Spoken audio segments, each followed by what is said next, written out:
Hello students, very good morning. Syndicate IAS में आप सबको ढेरों स्वागत है। इस समय भारत में चुनाव की प्रक्रिया आरंभ हो चुकी है। 18वीं लोकसभा के लिए निर्वाचन की घोषणा की जा चुकी है और विभिन्न राजनीतिक दलों के द्वारा चुनाव प्रचार आरंभ किए जा चुके हैं। और जैसा कि आप सब जानते हैं कि जब चुनाव की प्रक्रिया आरंभ हो जाती है, जब चुनाव का माहौल देश में होता है, तो राजनीतिक मुद्दे इन चुनावों में मायने रखते हैं। और इन्हीं राजनीतिक मुद्दों के सापेक्ष आज हम एक अध्ययन करने जा रहे हैं। एक नया मुद्दा उभर कर सामने आया है। हालांकि ये मुद्दा अंतर्राष्ट्रीय संबंधों को लेकर है। भारत और श्रीलंका के बीच जो अंतर्राष्ट्रीय संबंध हैं, उन संबंधों के मामले में एक विवाद उत्पन्न हुआ है। हालांकि कोई नया विवाद नहीं है, पुराना विवाद है, लेकिन वह विवाद अब तक शिथिल पड़ा हुआ था। लेकिन एक चुनावी सभा में प्रधानमंत्री के द्वारा इस विवाद को एक बार फिर से ज्वलंत बना दिया है। तो अंतर्राष्ट्रीय राजनीति में यह विवाद और विशेषकर भारत और श्रीलंका के बीच संबंधों को लेकर एक संवेदनशील मुद्दा उभर कर सामने आ गया है। और यह मुद्दा है कच्चातीवू द्वीप विवाद को लेकर। इसको हम प्रोनाउंसिएशन के आधार पर अलग अलग तरीके से उच्चारित कर सकते हैं। कच्चातीवू या कच्चातीवू द्वीप भी इसे कहा जा सकता है। अगर आप अंग्रेजी प्रोनाउंसिएशन की बात करें या उसके स्पेलिंग की बात करें तो KATCHATHEEVU, या फिर इसका एक और स्पेलिंग है KACHCHATHEEVU, आइलैंड। तो कच्चातीवू या कच्चाथीवू का जो मामला है, वर्तमान में भारत और श्रीलंका के बीच संबंधों को लेकर एक नया संवेदनशील मामला उभर कर सामने आया है। हालांकि देखा जाए तो ये मामला कोई नया मामला बिल्कुल नहीं है, बल्कि बहुत पहले से भारत और श्रीलंका के बीच स्थापित कच्चातीवू द्वीप को लेकर विवाद बना हुआ रहा है। लेकिन इस विवाद का पटाक्षेप 1974 में हो गया था।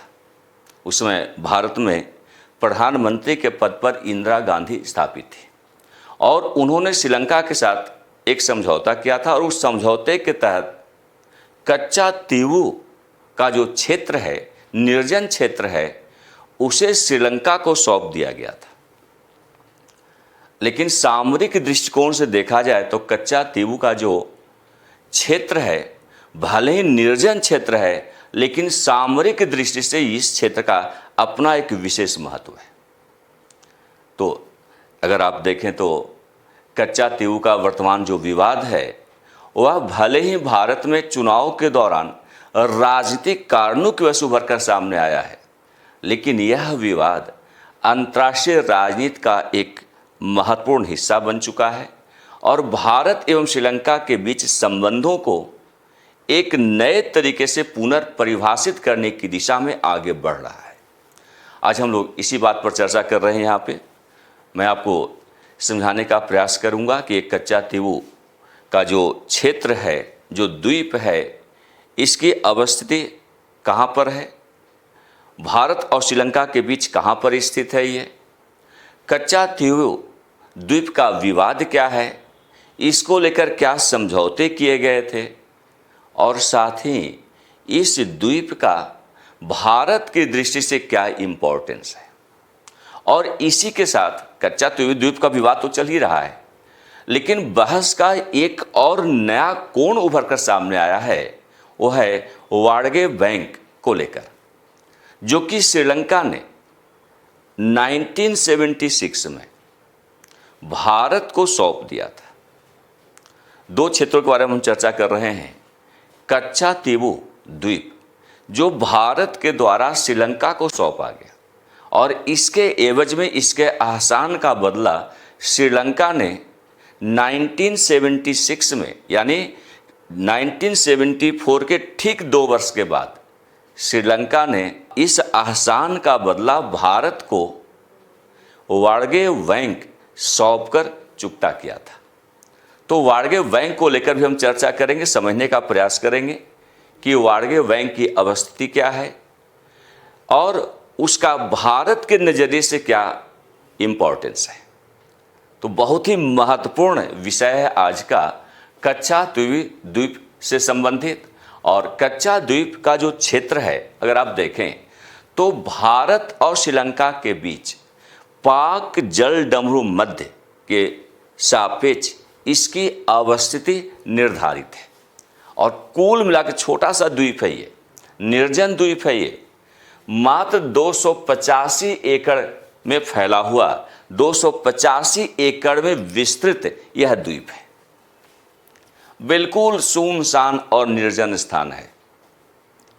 हालांकि उसका अपना एक अलग महत्व होता है और सामरिक दृष्टिकोण से देखें तो स्थान भले ही निर्जन हो, सुनसान हो, लोगों की आबादी वहाँ पर नहीं हो, लोगों की बसावट वहाँ पर नहीं हो, लेकिन सामरिकता की दृष्टि से ऐसे स्थान को हम दरकिनार नहीं कर सकते। लेकिन खैर हम इसके इम्पोर्टेंस के बारे में चर्चा करेंगे तो इस मुद्दे पर विस्तार से आपको बताने का प्रयास करेंगे। इस द्वीप की जो अधिकतम लंबाई है 1.6 किलोमीटर की है। मतलब द्वीप कोई बहुत बड़ा द्वीप नहीं है, छोटा सा द्वीप है। 1.6 किलोमीटर लंबा द्वीप है, यानी लगभग 1.5 किलोमीटर, या आप कह सकते हैं कि 1.5 किलोमीटर से थोड़ा सा लंबा यह द्वीप है। तो इसका विस्तार 1.5 किलोमीटर के दायरे में है।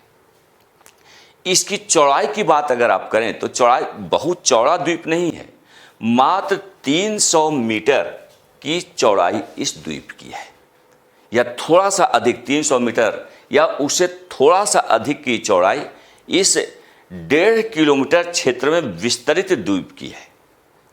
तो लंबाई भले ही 1.5 किलोमीटर है, लेकिन चौड़ाई मात्र 300 मीटर तक विस्तृत है। और भारत की तटीय रेखा से इस द्वीप की जो दूरी है 33 किलोमीटर है। रामेश्वरम, जो कि आपका भारत का समुद्री क्षेत्र के जस्ट किनारे पर स्थित है, तो जो अरब सागर का क्षेत्र है उसे किनारे पर रामेश्वरम, आपका जो दक्षिणी पॉइंट भारत का है, वहाँ पर स्थित है। रामेश्वरम के उत्तर पूर्व में यह द्वीप स्थापित है। अब हम लोग मैप में भी देखेंगे, समझने का प्रयास करेंगे। और ये भी आपको समझना होगा कि प्रारंभ में इस द्वीप पर नियंत्रण मद्रास प्रेसिडेंसी का था। तो जब भारत में ब्रिटिश काल का संचालन हो रहा था, ईस्ट इंडिया कंपनी का शासन चल रहा था, उस दौरान भी और आगे भी मद्रास प्रेसिडेंसी का नियंत्रण कच्चा द्वीप के ऊपर था। लेकिन 1974 में तत्कालीन भारतीय प्रधानमंत्री इंदिरा गांधी ने श्रीलंका के साथ एक समझौता किया और उस समझौते के तहत इस कच्चा द्वीप को श्रीलंका को दे दिया गया। अब यहीं से देखिए ये चीज़ें जो है, उस समय तो लग रहा था कि ये क्षेत्र बहुत ही निर्जन क्षेत्र है, बसावट का यहाँ पर अभाव है और खेती किसानी भी नहीं हो सकती थी उस द्वीप में। बिल्कुल समुद्र के बीच में स्थित है, ये चारों तरफ से पानी से घिरा हुआ है, तो आने जाने में बहुत सुविधा नहीं होती है। लेकिन मछली पकड़ने के लिहाज से यह द्वीप बहुत ही महत्वपूर्ण द्वीप है। खैर हम लोग पहले इसकी अवस्थिति को समझने का प्रयास करें तो देखिए यहाँ पर 2 तरह का मैप आपके सामने स्पष्ट हो रहा है। ये भारत का क्षेत्र है जिसमें आप देख रहे हैं कि तमिलनाडु है, मदुरई है और यहाँ पर रामेश्वरम, यह क्षेत्र रामेश्वरम का है। ये वाला क्षेत्र, ये वो जो पॉइंट है, ये रामेश्वरम का क्षेत्र है। और इधर श्रीलंका है, श्रीलंका का जाफना का क्षेत्र है और यही पाक जल डमरू मध्य का हिस्सा है, वह एरिया है। तो जाफना और जाफना से लगता हुआ पाक जल डमरू मध्य, इनके बीच में यह जो पॉइंट आपको दिख रहा है, ये कच्चा तीवू पॉइंट है, कच्चा तीवू द्वीप है। ये भले यहाँ पर पॉइंट के रूप में आपको नजर आ रहा है, लेकिन वास्तव में एक छोटा सा द्वीप, निर्जन द्वीप है, जो कि जाफना से 62 किलोमीटर दूर स्थित है। और रामेश्वरम से अगर इसकी दूरी देखें तो लगभग 25 से 33 किलोमीटर के बीच में है। अब हम इस वाले मैप में देखें तो और भी चीजें स्पष्ट होती है।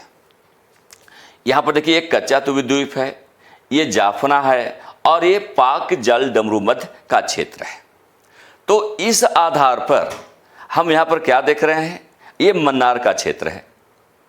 तो यहां पर भारत का ये रामेश्वरम का क्षेत्र, और यहां पर कच्चा तुवी, यहां पर जाफना, इसके बीच में ये पूरा का पूरा कच्चा द्वीप विस्तृत है। तो अवस्थिति आपने मैप वहां पर देखा। अब वो यहां पर और भी क्लियरिटी आपको आएगी।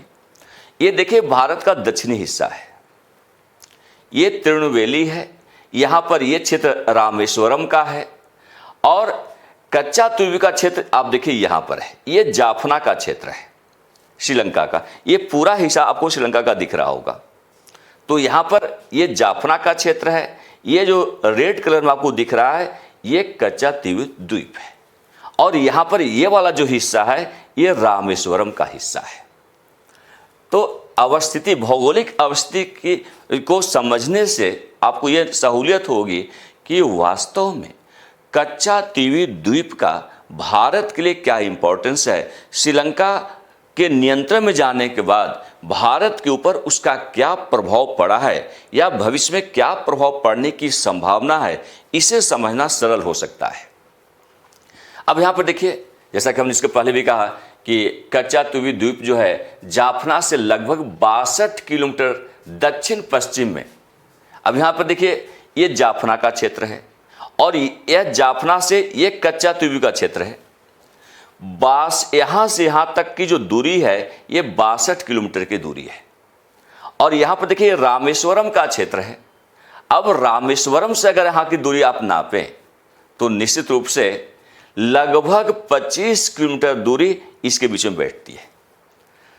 और कुल मिलाकर देखा जाए तो अगर रामेश्वरम से देखें तो नॉर्थ और वेस्ट का हिस्सा, और यहां से भी आप देखें तो एक तरह से डेल्फ्ट द्वीप है, और ये आपका डेल्फ्ट द्वीप कहलाता है।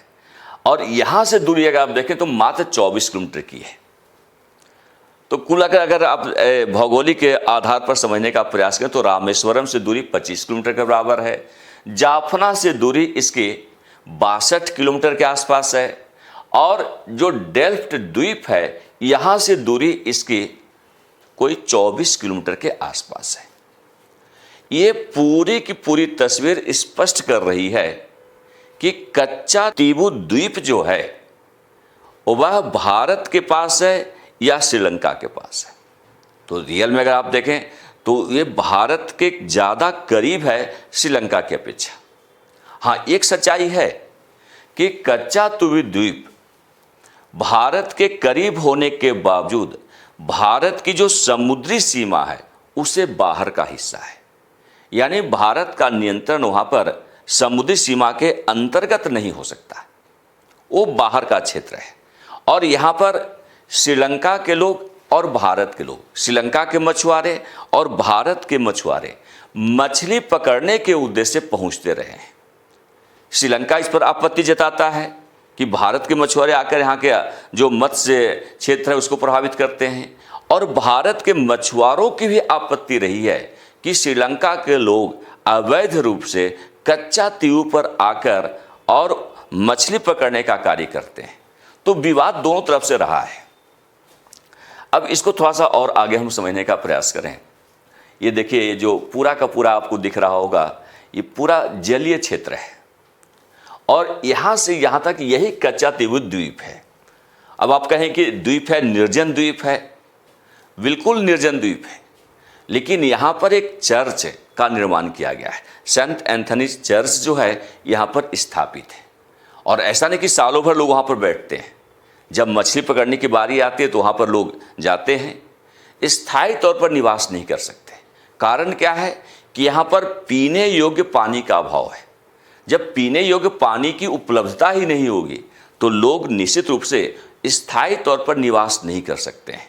तो कच्चा द्वीप चूंकि समुद्र का हिस्सा है और समुद्र के चारों तरफ जल जो है वो पीने योग्य नहीं होते, इस वजह से यहाँ पर स्थायी बसावट का अभाव है, स्थायी तौर पर लोग निवास नहीं करते।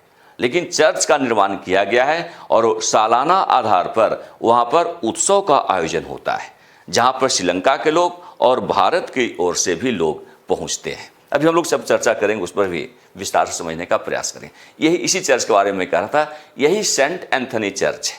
अभी आपने जो ये तस्वीर देखा, इसमें ये चर्च का हिस्सा है, यही आपको चर्च दिख रहा है। बाकी दूसरा कोई भी स्ट्रक्चर कच्चा तीबू द्वीप के ऊपर स्थापित नहीं है। अब ये चर्च को आप देख सकते हैं, यही एकमात्र संरचना है कच्चा तीबू द्वीप के ऊपर। यानी जो आइलैंड कच्चा तीबू आइलैंड है, उस आइलैंड पर एक चर्च के अलावा दूसरी किसी प्रकार की संरचना की स्थापना नहीं हुई है, कोई दूसरा निर्माण कार्य वहाँ पर नहीं हुआ है। इसलिए हम कहते हैं कि वो पूरी तरह से निर्जन क्षेत्र है। और यहाँ पर देखें आप कि कैथोलिक चर्च है, और इस कैथोलिक चर्च का जो निर्माण है 20वीं शताब्दी के दौरान किया गया, अंग्रेजों ने करवाया था। और इस चर्च का जो संचालन है वह भारत और श्रीलंका दोनों देशों के पादरियों के द्वारा किया जाता है। ऐसा नहीं कि इस पर संपूर्ण नियंत्रण जो है वो श्रीलंका का है, बल्कि आज भी इस सेंट एंथोनी चर्च पर व्यवस्था का संचालन श्रीलंका के पादरी और भारत के पादरी के द्वारा मिलजुल कर किया जाता है, संयुक्त रूप से किया जाता है। अब यहाँ पर देखिए, इस चर्च के पर जो है लोगों का आना जाना होता है और खासकर वार्षिक उत्सव का आयोजन किया जाता है। जब वार्षिक उत्सव का आयोजन किया जाता है तो बड़ी संख्या में भारत से और श्रीलंका से लोग यहाँ पर पहुँचते हैं, इकट्ठा होते हैं। अगर 2023 के आंकड़े की बात करें तो 2023 में 5000 श्रद्धालु इस निर्जन द्वीप पर उपस्थित हुए थे, जिनमें आधी आबादी यानी 2500 लोगों की भीड़ भारत की ओर से और शेष 2500 लोगों की भीड़ श्रीलंका की ओर से इकट्ठी हुई थी। हालांकि ये लगभग मैं बात कर रहा हूँ, ऐसा नहीं कि बिल्कुल गिन गिन कर वहाँ पर जो है आबादी पहुँची थी कि जितनी संख्या भारत की ओर से उतनी संख्या श्रीलंका की ओर से, लेकिन लगभग दोनों तरफ के लोगों की संख्या आमतौर पर बराबर होती है। अब इसके लिए कोई वैध स्थिति नहीं है। अब यहाँ पर देखें कि इसका इस द्वीप का इतिहास क्या रहा है। जब तक आप इतिहास को नहीं समझेंगे तब तक इसके वर्तमान को लेकर कोई निष्कर्ष आप नहीं निकाल सकते हैं। ये जो कच्चा तीबू द्वीप है, इसका निर्माण 14वीं शताब्दी में हुआ था।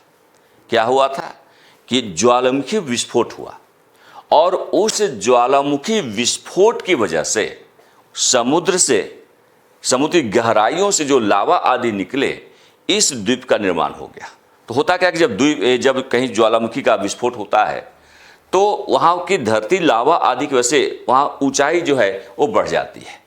तो यहाँ पर जो है यही स्थिति बनी है कच्चा तीबू द्वीप के निर्माण के संदर्भ में। तो कहने का आशय है कि ये 14वीं शताब्दी से पहले यह द्वीप था ही नहीं।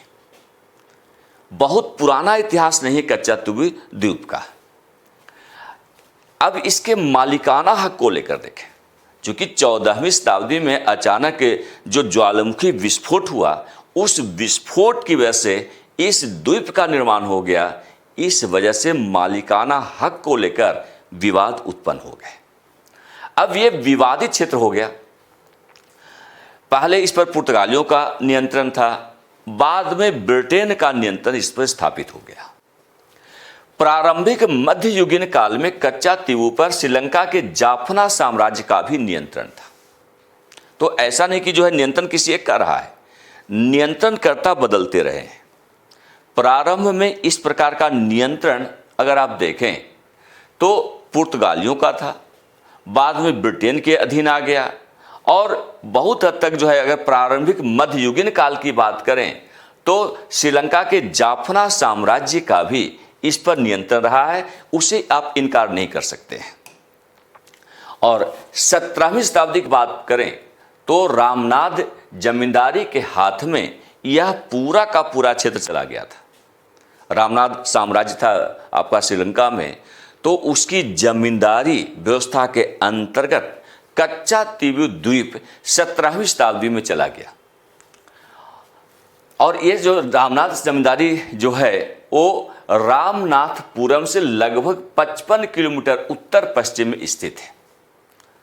लेकिन जब हम ब्रिटिश राज की बात करते हैं उस दौरान कच्चा तीवु द्वीप मद्रास प्रेसिडेंसी का हिस्सा बन गया। जैसा कि हमने प्रारंभ में भी कहा कि यह जो द्वीप है, निर्जन द्वीप है, ये मद्रास प्रेसिडेंसी के अंतर्गत था और मद्रास भारत का क्षेत्र। ब्रिटिश काल के दौरान वहां पर एक प्रेसिडेंसी बनाई स्थापित की गई थी। तो मद्रास प्रेसिडेंसी का विस्तार कच्चा तीवु द्वीप तक था। यह पूरी तरह से ऑन रिकॉर्ड है। 1921 में भारत और श्रीलंका जो उस समय ब्रिटिश उपनिवेशवाद के अधीन थे, दोनों पर ब्रिटेन का नियंत्रण था। 1921 की मैं बात कर रहा हूं। और दोनों ने मछली पकड़ने की सीमा निर्धारित करने के लिए कच्चा तीवु पर अपना दावा जता दिया। भारत के मछुआरे भी दावा जताने लगे कि यह क्षेत्र हमारा है। श्रीलंका की ओर से भी यही दावा जताया गया कि यह क्षेत्र हमारा है। यानी कच्चा तीवु द्वीप भारत और श्रीलंका के बीच विवाद का एक नया दौर यहां से प्रारंभ होता है। वह अवस्था थी 1921 की अवस्था। एक सर्वेक्षण वहां पर किया गया। उस सर्वेक्षण में जो है श्रीलंका में कच्चा तीवु को चिन्हित किया गया था। यह कहा गया था कि ये जो कच्चा तीवु द्वीप है ये श्रीलंका के अधीन है, श्रीलंका के क्षेत्र के अंतर्गत है। लेकिन क्या है कि भारत के एक ब्रिटिश प्रतिनिधिमंडल ने रामनाथ साम्राज्य द्वारा द्वीप के स्वामित्व का हवाला देते हुए इसे चुनौती दे दी गई थी। कहा गया था कि रामनाथ साम्राज्य के अधिकार क्षेत्र में जो कच्चा तीवु द्वीप है वह गलत है। उस पर जो है चैलेंज कर दिया गया। 1947 में जब भारत स्वतंत्र हुआ तो भूमि निर्धारण के बाद इस द्वीप पर भारत और श्रीलंका दोनों के मछुआरे आने जाने लगे। भारत के मछुआरे भी वहां पर जाते थे और श्रीलंका के मछुआरे भी कच्चा तीवु द्वीप पर जाते थे मछली पकड़ने के उद्देश्य से। फिर भी यह विवाद बना हुआ था। भारत के मछुआरे दावा जताते थे कि हमारा क्षेत्र है, भारत का क्षेत्र है, और श्रीलंका के मछुआरों का दावा था कि यह क्षेत्र श्रीलंका का है, इसलिए मछली पकड़ने का अधिकार श्रीलंका के मछुआरों का है। तो दोनों देशों के मछुआरे जो है इस क्षेत्र को लेकर विवाद उत्पन्न कर रहे होते थे। यह विवाद 1974 तक बना रहा। अब उसके पहले अगर आप देखें 1947 से लेकर 1974 के बीच में, और उससे भी पहले जब जवाहरलाल नेहरू का शासनकाल था, जब प्रधानमंत्री के पद पर जवाहरलाल नेहरू साहब थे, तो उन्होंने भी इस क्षेत्र को निर्जन माना था। इसलिए यहाँ पर कोई संवेदनशीलता का प्रयोग नहीं किया गया, बल्कि इस क्षेत्र की ओर बहुत ज़्यादा ध्यान नहीं गया। फिर भी विवाद बना हुआ था। इंदिरा गांधी के समय में श्रीलंका के साथ संबंध को सुधारने के उद्देश्य से कच्चा तीवु द्वीप को 1974 में श्रीलंका को सौंप दिया गया। एक समझौते के तहत जो है यह द्वीप श्रीलंका को दे दिया गया। अब यह समझौता है क्या, इस समझौते को थोड़ा समझिएगा। तो भारत और श्रीलंका के बीच जो कच्चा तीवु द्वीप है उससे संबंध जो विवाद है, उसी विवाद का समाधान करने के लिए 1974 में 1974 में एक समझौता किया गया। और यह समझौता था भारत श्रीलंकाई समुद्री समझौता। और इसी समझौते के आधार पर भारत के तत्कालीन प्रधानमंत्री इंदिरा गांधी ने कच्चा तीवु को श्रीलंका को सौंप दिया। अब यहाँ पर देखिए, अब इस पर हमने अपने दावा को जो है, और उस समय की परिस्थितियाँ अगर आप देखें, इस प्रकार जब समझौते होते हैं तो निश्चित रूप से उस समय की परिस्थितियों के आधार पर ही किए जाते हैं। उसमें ये बातें शायद इस बात को अनसुना कर दिया गया था कि यह क्षेत्र जो है कभी सामरिक दृष्टि से बहुत महत्वपूर्ण क्षेत्र हो जाएगा। ये सोचा भी नहीं गया, केवल यह देखा गया कि यह क्षेत्र न तो उपजाऊ है और न ही भारत के लिहाज से बहुत ज़्यादा इसका कोई महत्व ही है, कारण कि मछली पकड़ने के सिवा इस क्षेत्र में कोई अन्य कार्य संभव नहीं थे। किसी प्रकार की संरचना आदि का निर्माण तक करने के लिए नहीं सोचा गया था। एक चर्च के सिवा जो है किसी अन्य स्ट्रक्चर का निर्धारण इस क्षेत्र में नहीं हुआ था। और दूसरी बात कि बहुत छोटा सा क्षेत्र है कच्चा तीवू, मात्र जो है अगर आप देखें तो 300 मीटर की इसकी चौड़ाई और 1.6 किलोमीटर की लंबाई, तो ये कोई बहुत बड़ा क्षेत्र नहीं है।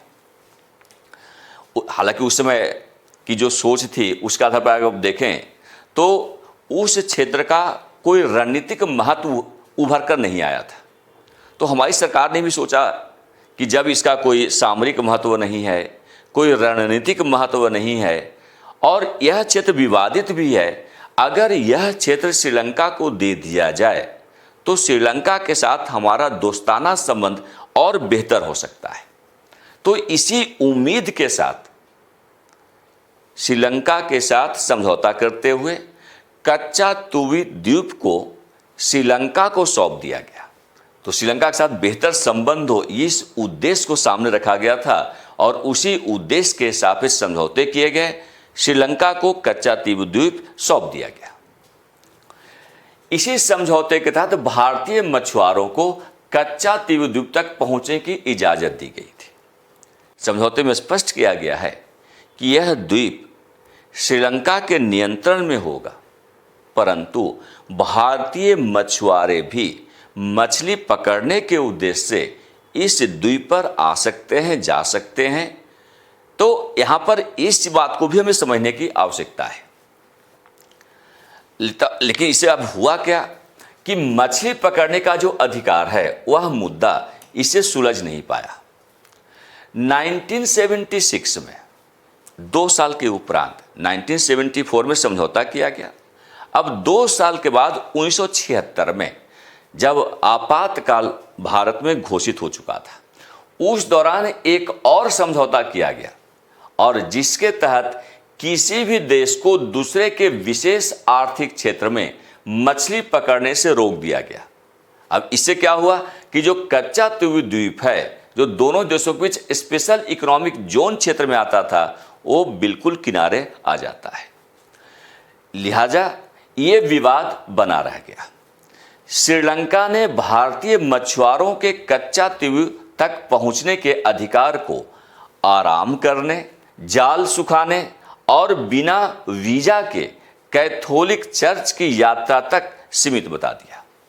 श्रीलंका के सैनिकों का मानना था कि ये जो कच्चा तीवू द्वीप है वो श्रीलंका को दिया जा चुका है और भारतीय मछुआरे केवल यहाँ पर आराम यहाँ पर कर सकते हैं, अपने जाल को सुखा सकते हैं और बिना वीजा के कैथोलिक चर्च की यात्रा कर सकते हैं। यानी जो क्षेत्र कभी हमारा ही था वह क्षेत्र चूंकि अब श्रीलंका के जिम्मे चला जा चुका था, श्रीलंका का नियंत्रण उस पर स्थापित हो चुका था, तो अब वहाँ के सेना के समझ को देखिए। सेना का मानना रहा कि इस क्षेत्र पर भारतीय मछुआरे आकर आराम कर सकते हैं, अपने जालों को सुखा सकते हैं और साथ ही ये जो कैथोलिक चर्च है उसकी यात्रा मात्र कर सकते हैं। इसके अतिरिक्त अन्य किसी प्रकार का कोई अधिकार भारत का नहीं होगा, भारतीय मछुआरों का नहीं होगा। अब यहाँ पर देखिए जो 1976 का एक समझौता है, या आप कह सकते हैं कि 1974 के ठीक 2 वर्ष के उपरांत श्रीलंका ने भारत के एहसान का बदला चुकाया 1976 में। और बदला क्या चुकाया? तो 1976 में श्रीलंका ने वाड़गे बैंक को भारत को सौंप दिया। यहाँ पर देखिए कच्चा तीवू और वाड़गे बैंक ये भारत और श्रीलंका के बीच हुए 2 अहम समुद्री समझौतों को आपस में जोड़ता है। क्योंकि जब हम कच्चा तीवू का अध्ययन करते हैं तो हमारा अध्ययन केवल कच्चा तीवू तक ही सीमित नहीं रहना चाहिए, बल्कि जब तक हम वाड़गे बैंक को नहीं समझेंगे कच्चा तीवू के बारे में स्वस्थ निर्णय नहीं लिया जा सकता है। तो वास्तव में कच्चा तीवू का जो विवाद है उसको समझने के लिए हमें वाड़गे बैंक को भी समझना होगा। वाड़गे बैंक पर श्रीलंका का नियंत्रण था, भारत के करीब था। तो 1976 में श्रीलंका ने वहां से अपनी दावेदारी को समाप्त घोषित कर दिया और उस क्षेत्र को भारत के अधिकार क्षेत्र में शामिल कर दिया। तो भारत ने 1974 में क्या किया कि बंजर और निर्जन द्वीप कच्चा तीवू को श्रीलंका को दिया। बदले में श्रीलंका ने 1976 में वाड़गे बैंक को भारत के अधीन कर दिया। तो इस वाड़गे बैंक पर भारत के अधिकार को श्रीलंका के द्वारा स्वीकार कर लिया गया। इसकी परिणति क्या हुई कि वाड़गे बैंक क्षेत्र में मछली पकड़ने के लिए भारत को आधिकारिक तौर पर मान्यता प्राप्त हो गई। जब वाड़गे बैंक जो है भारत के नियंत्रण में आ गया तो जाहिर सी बात है भारतीय मछुआरों के पास यह अधिकार हो गया कि वे आधिकारिक रूप से वाड़गे बैंक पर जा सकते थे, वहां पर मछली पकड़ सकते हैं। तो एक बड़ा अधिकार भारत को यहां पर प्राप्त हो गया है। अब थोड़ा सा हम समझें कि ये वाड़गे बैंक है कहां पर। ये भारत और श्रीलंका के बीच में स्थित है। अभी हम लोग मैप में भी देखेंगे। कन्याकुमारी से लगभग 50 किलोमीटर दूर स्थित है। जो कन्याकुमारी का क्षेत्र है, बिल्कुल आप देखें तो दक्षिण में तमिलनाडु का बिल्कुल निचला हिस्सा पर चले जाइए आप, तो वहाँ पर कन्याकुमारी है। और कन्याकुमारी से वाड़गे बैंक की जो दूरी है केवल 50 किलोमीटर की दूरी है। तो वहाँ पर पहुँचना भी बहुत आसान है। 10,000 वर्ग किलोमीटर में फैला हुआ यह क्षेत्र है। यानी कच्चा तीवू की अपेक्षा वाड़गे बैंक का विस्तार कहीं ज़्यादा है। तो अब इस चीज़ को समझिएगा। फिशरीज रिसर्च स्टेशन सिलोन, और सिलोन जो है आज वही श्रीलंका बना हुआ है, के द्वारा 1957 में एक स्टडी रिपोर्ट का प्रकाशन किया गया और उस रिपोर्ट में स्पष्ट किया गया कि वाड़गे बैंक 3000 वर्ग मील में फैला हुआ है। तो ये रिपोर्ट में स्पष्ट किया गया कि वाड़गे बैंक का विस्तार कितना है।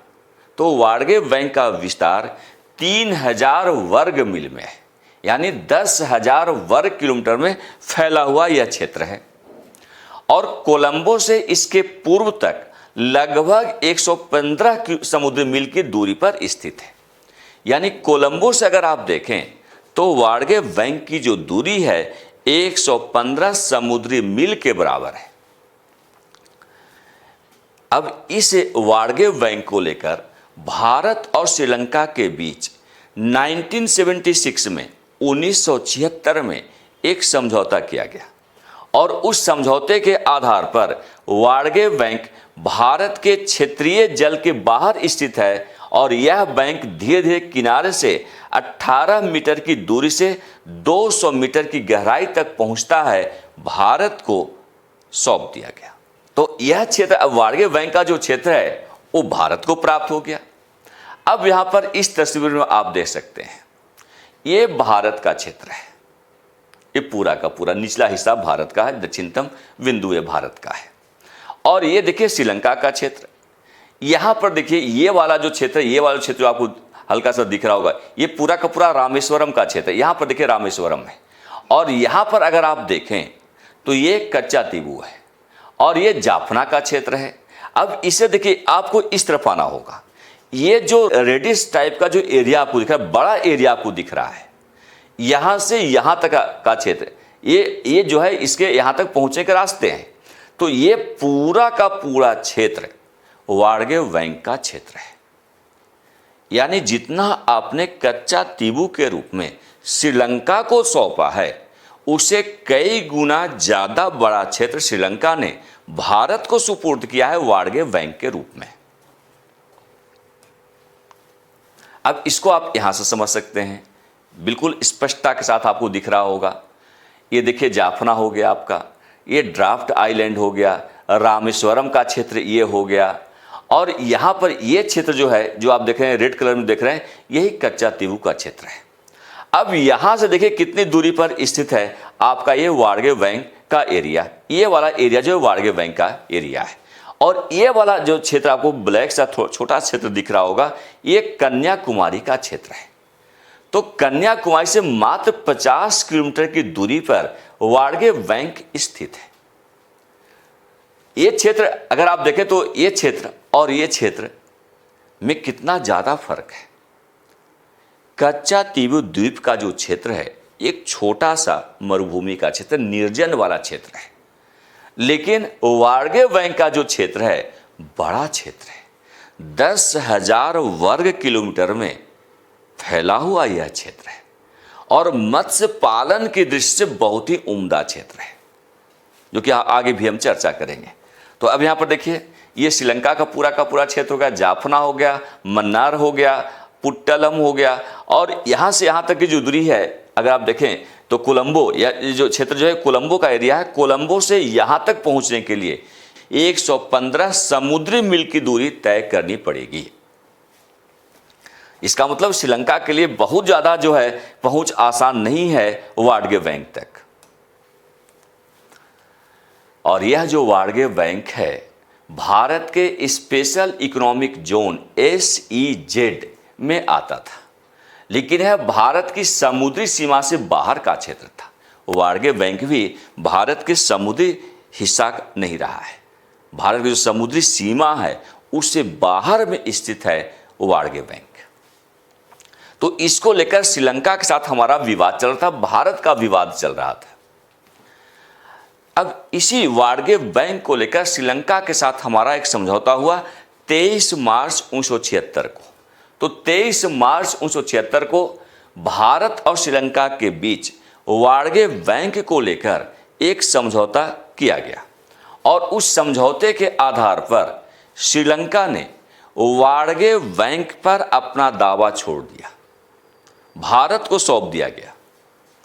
इससे क्या हो गया कि वाड़गे बैंक के क्षेत्र में मछली पकड़ने के लिए भारत को आधिकारिक रूप से मान्यता प्राप्त हो गई।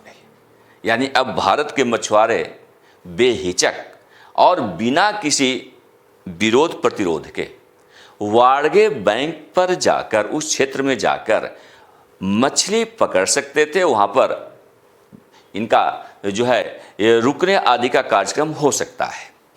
तो इससे भारतीय मछुआरों के लिए क्षेत्र के संसाधनों का उपयोग करने की संभावना पैदा हुई।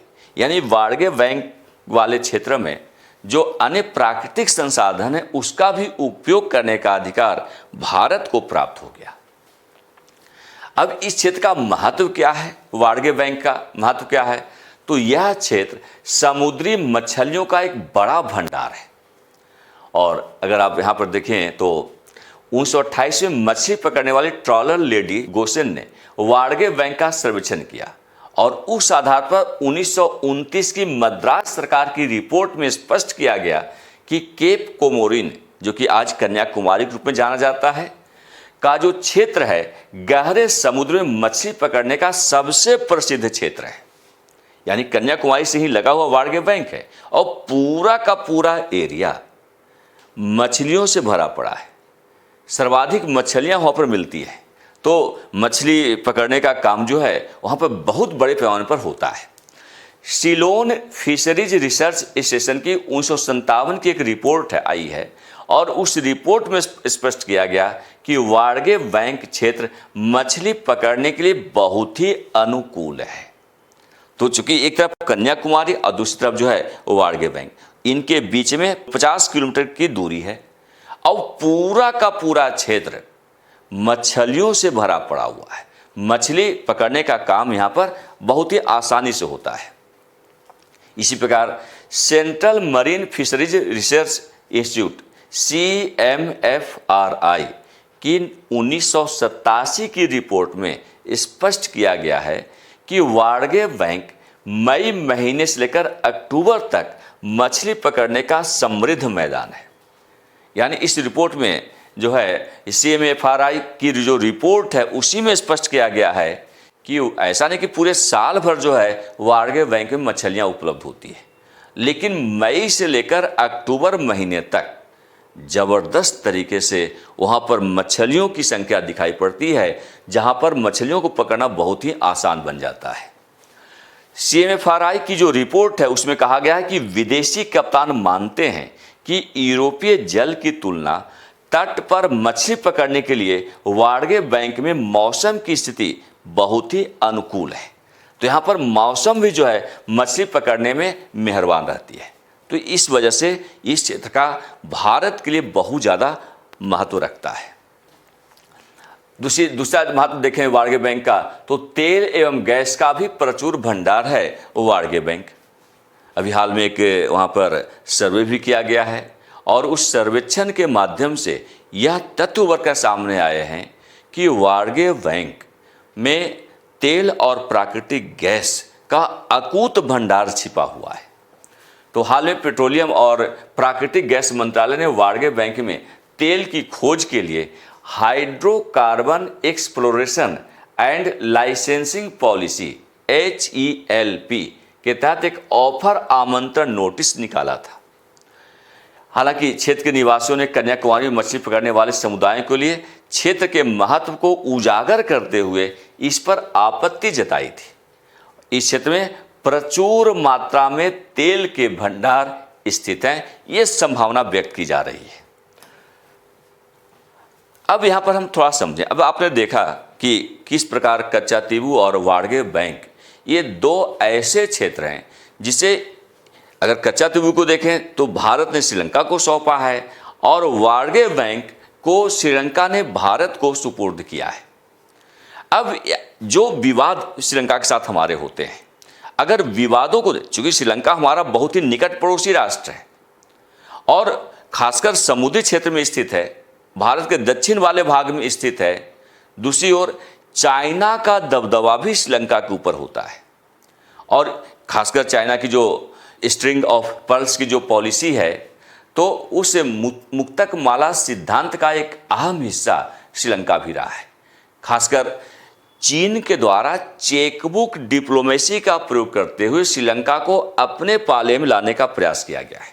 उसे प्रारंभ में कुछ आर्थिक मदद किया गया, हालांकि उससे आर्थिक मदद की परिणति हुई कि श्रीलंका जो है आर्थिक रूप से दिवालिया तक हो गया और भारत ने उस दौरान ज़बरदस्त ढंग से श्रीलंका को मदद पहुंचाई है। इसके बावजूद भारत और श्रीलंका के बीच विवाद बना रहता है। विवाद का सबसे बड़ा कारण मछली पकड़ने को लेकर होता है। तो देखिए यहाँ पर हमने मेंशन भी किया है, भारत एवं श्रीलंका के बीच विवाद का सबसे बड़ा कारण मछली पकड़ने को लेकर रहता है। श्रीलंका की नौसेना प्रायः भारतीय मछुआरों को गहरे समुद्र में पकड़ लेते हैं और फिर उन्हें टॉर्चर करते हैं। यानी भारत और श्रीलंका के बीच विवाद का सबसे बड़ा कारण क्या है? मछली पकड़ने को लेकर उत्पन्न होने वाला विवाद। इसमें होता क्या है कि श्रीलंका की जो नौसेना है भारतीय मछुआरों को पकड़ लेते हैं।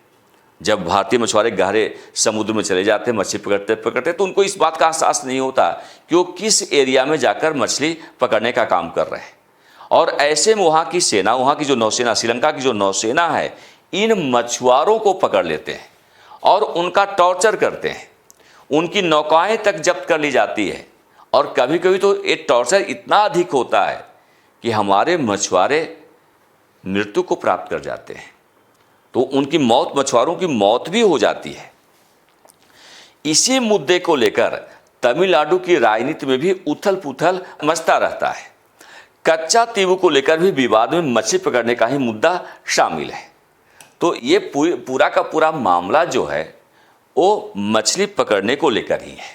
तो चाहे वाड़गे बैंक का मामला हो, चाहे कच्चा तीबू का मामला हो, ये दोनों समुद्री क्षेत्र हैं और जैसा कि आप सब जानते हैं कि समुद्री क्षेत्र में ये मछली पकड़ने का कार्य ही सर्वाधिक होता है। तो दोनों देशों के मछुआरे यहाँ पहुँचते हैं और दोनों देशों के मछुआरों के बीच न केवल विवाद रहता है, बल्कि यह विवाद नौसेना के माध्यम से सरकार के स्तर तक पहुँच जाता है।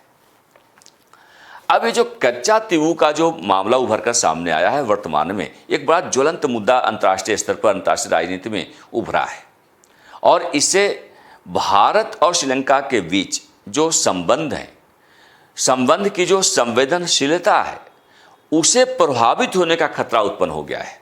हालांकि भारत की सरकार ने अब तक औपचारिक तौर पर, आधिकारिक तौर पर इस मुद्दे को लेकर श्रीलंका के सामने किसी प्रकार का कोई प्रस्ताव नहीं किया है। तो एक केवल भारत में आप कह सकते हैं कि चूंकि चुनावी मौसम चल रहा है और चुनाव लड़ने के लिए राजनीतिक दलों के पास इस प्रकार के अगर मुद्दे हाथ लग जाते हैं तो चुनाव में इन मुद्दों को भुनाने का प्रयास प्रत्येक राजनीतिक दल करता है और इस आधार पर जो है चुनाव को प्रभावित भी किया जाता है। अब थोड़ा सा हम देखें कि कच्चा तीवू का जो मामला है क्यों संवेदनशील मामला है। देखिए, आज की डेट में देखें तो कच्चा तीवू को लेकर भारत में राजनीति चरम पर है, लेकिन हिंद महासागर के लिए यह जो मामला है बहुत ही संवेदनशील है, क्योंकि चीन ऐसे ही किसी मौके की तलाश में रहता है जिससे कि वह भारत के पड़ोसी देशों को प्रभावित कर सके। अगर भारत कच्चा तीवू मामले को आगे ले जाता है तो चीन के लिए एक बड़ा अवसर मिल सकता है, वह श्रीलंका को बरगला सकता है, श्रीलंका को दबाव में लेकर भारत के साथ संबंधों को खराब करने का वो प्रयास कर सकता है। तो हिंद महासागर में चीनी एजेंडे किसी से छिपे नहीं हैं और यही कारण है कि भारत सरकार की ओर से श्रीलंका को कोई भी आधिकारिक संदेश नहीं भेजा गया है। भारत सरकार मामले की संवेदनशीलता को समझ रही है, अतः चुनावी फायदे के लिए कोई ऐसा कदम नहीं उठाएगी जो देश के राष्ट्रीय हित को कमजोर कर सके। तो यहाँ पर ये देखना बहुत ही जरूरी होता है कि विशेषकर जो संवेदनशील मुद्दे होते हैं, संवेदनशील मुद्दों को चुनावी राजनीति के आधार पर नफे नुकसान को लेकर राजनीति में नहीं घसीटा जाना चाहिए। और अगर ऐसा होता है तो इससे हमारे जो राष्ट्रीय हित हैं वो प्रभावित हो सकते हैं। और यही कारण कि भारत सरकार ने इस संवेदनशील मुद्दे को औपचारिक तौर पर श्रीलंका के सामने नहीं उठाया है, केवल चुनावी वितंडा के तहत इस मुद्दे को सीमित रखा गया है। तो कुल मिलाकर आपने कच्चा तीवू को लेकर आज इन तथ्यों से परिचय प्राप्त किया और इस प्रकार के और भी अंतर्राष्ट्रीय संबंधों को लेकर हम कुछ नए विषय को आपके सामने प्रस्तुत करने का प्रयास करेंगे। तब तक के लिए आप सबको बहुत बहुत धन्यवाद।